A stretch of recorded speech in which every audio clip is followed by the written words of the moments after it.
Greetings and welcome to the workshop on biomedical statistics. My name is Karen Bandeen-Roche. I'm the Frank Hurley and Catherine Dorier Professor and Chair of the Department of Biostatistics at the Johns Hopkins Bloomberg School of Public Health. It's my pleasure to join you today, only if remotely. Before I go any further, I'd like to thank Dr. Ashish Goel for all he's done to organize this wonderful workshop. I'm sure that you will find the workshop to be enormously beneficial. I'm looking forward to hearing about what your experiences will have been. In this presentation, I'd like to briefly give you an orientation to the field of biostatistics and to share my more specific personal hopes for what you'll gain from your participation in the coming days. And so now I'm going to take a moment to share my screen. So this will take just one moment.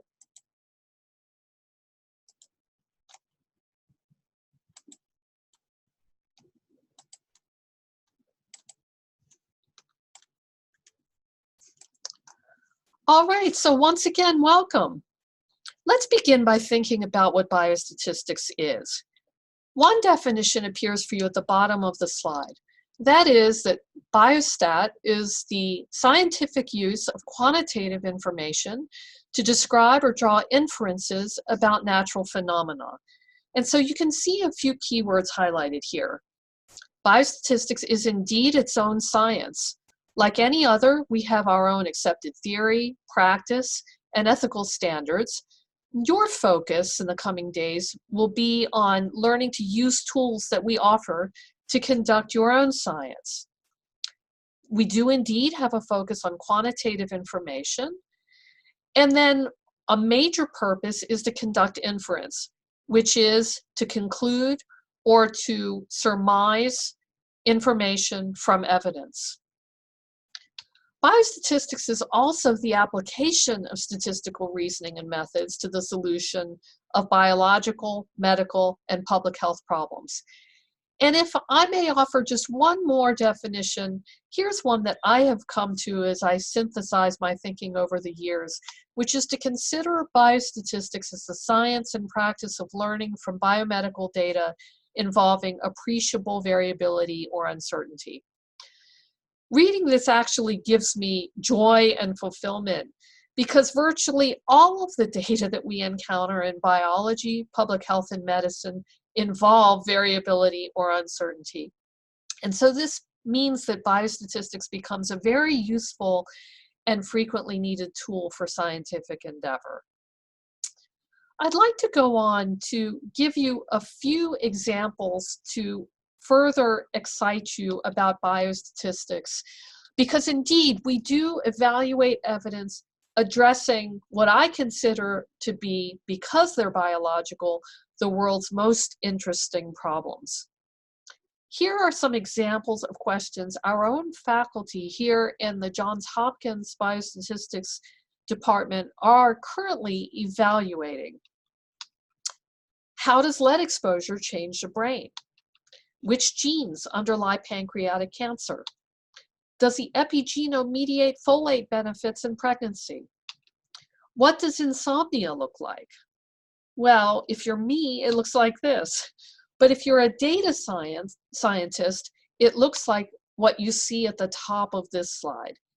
That is a polysomnogram, which is a continuous recording taken over the entirety of the night of a person sleeping. Data here are summarized every 30 seconds over that entire night.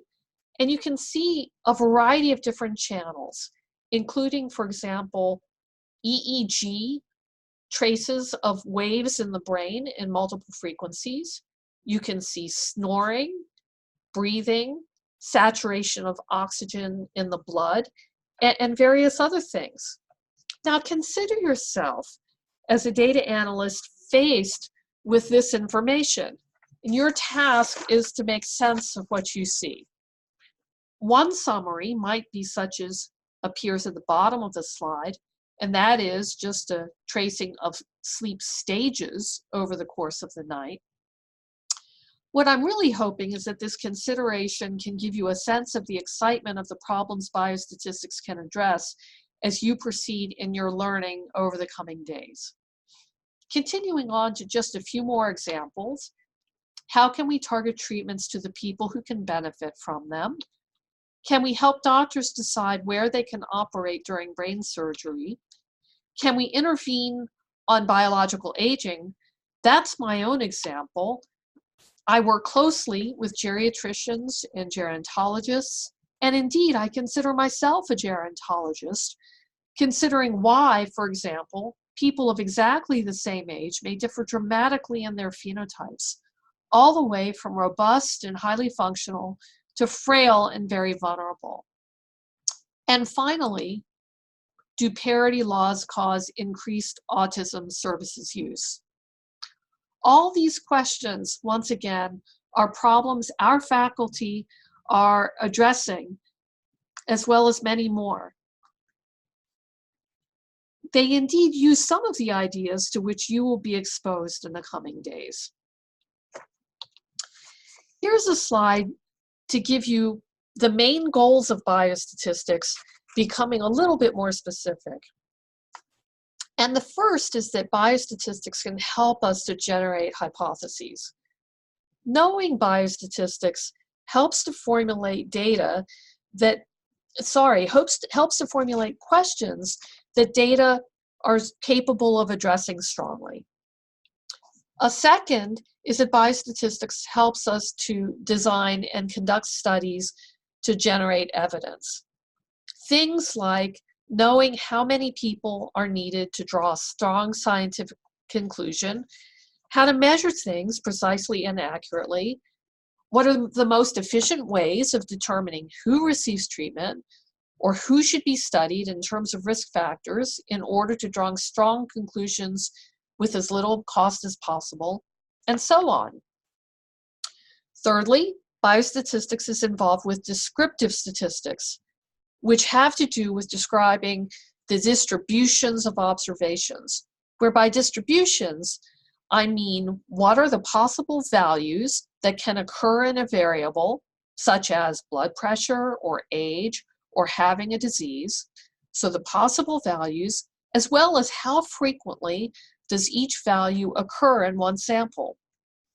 Descriptive statistics involves things like visualization, creation of tables, summary statistics, things that have become increasingly vital in this age of big data, like the sleep data that I showed you earlier. And finally, biostatistics is concerned with inference. That is, assessing the strength of evidence in favor of competing hypotheses, plus weighing the strength of that evidence quantitatively. There's one more important way of thinking about statistical inference, and that is in terms of modeling. There are a couple of prominent lectures that I particularly like on this topic. The first dates to a very long time ago, was given by a flat-out patriarch in the statistics field, Ronald Fisher, in his address at the 1952 meeting of the International Biometric Society. He referred to the combination of data with models as something that is key to human progress. By models, I mean either a scientific model about how the world works or a statistical model of the type that you'll at least gain exposure to and learn a little about their use in the coming days. A much more recent lecture was given by a recipient of one of the field's most prominent awards, the Fisher Lecture. His name is Rob Cass, and his lecture was in 2017. He reiterated Fisher's thought about how combination of data with models is key to human progress, but he went a step further, contending that learning how to make that combination was a real step forward also for human freedom, such that any person in the world, virtually, has access to data and is able to judge those data against models of reality that others may pose and draw their own conclusions about what is real and what is right. So I once again welcome you to this wonderful workshop. It's my hope, in addition to those of the organizers, that you will learn key ideas that will help you in your scientific endeavor and even your broader life. I also hope that exposure to the ideas you'll see in the coming days will give you a stronger basis for collaboration with statisticians. The strongest possible science, in my opinion, occurs when statisticians partner closely together with subject area scientists and work together as one towards a unified goal. And finally, I hope you'll become excited by some of the ideas to which you'll gain exposure, and that some of you may even wish to proceed further. That is the close of my presentation. It's been my pleasure to join you, and I indeed wish you a wonderful experience in this workshop.